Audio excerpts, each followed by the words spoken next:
চলে আসলাম নতুন একটা ব্লগ নিয়ে। দেখুন এই পাট গাছ, এখন এই ঘাস মারা তেল মেরেছি, মারার পরে একটা ছোট পাটেরটা এখনো, তার আগে আলু তুলে যে পাটটা দিয়েছিলাম সেই পাটটাই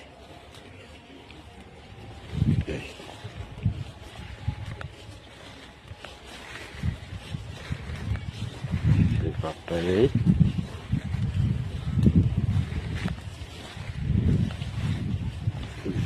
দেখুন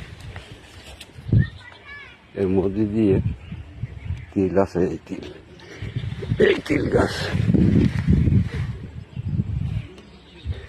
এই তিল গাছ আছে, এগুলো ঘিরে দিতে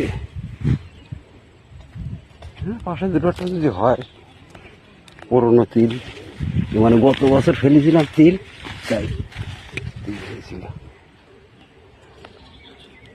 দেখো একজন আখ কাটছে, হাঁটুতে লাগাই দিল কোপ। এই হলো তিল, ঘন আছে এখানে, এসব তুলে দিতে পরে একটু বড় না হলে, ছোট বড় আছে সব।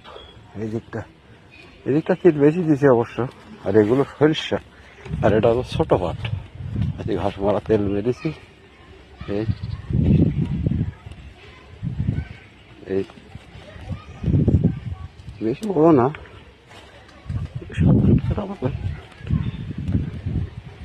পুরোনো তিল।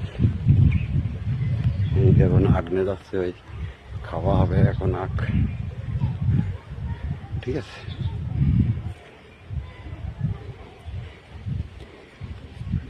এই পাড়ে এধারে ছোট, ওই গাছে ভেন্ডি গাছে কত সুন্দর ভাবে, এই দেখুন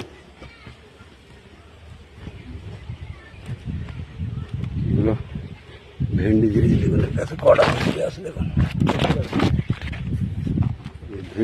সবে আজকে ভেন্ডি তুলতেই তো, তার তোলা হয়নি, দেখি বিকালবেলা তোলবো করে।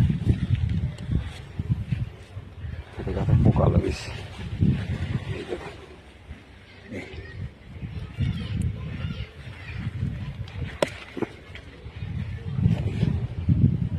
গাছে ভেন্ডি, গাছ মরে গেছিল আবার এধারেও পাট দেওয়া রয়েছে, পাটটা ছোট। দেখুন গাদো শাক, সাদা গাদো বলে, আর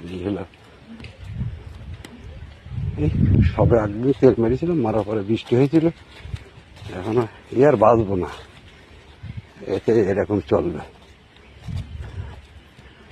এত রোদ্দুরে খেড়ি বেড়া যাচ্ছে না, একবার সার মেরে দিয়েছি মানে টেনে উঠে যাবে, বেশিক্ষণ থাকবে না।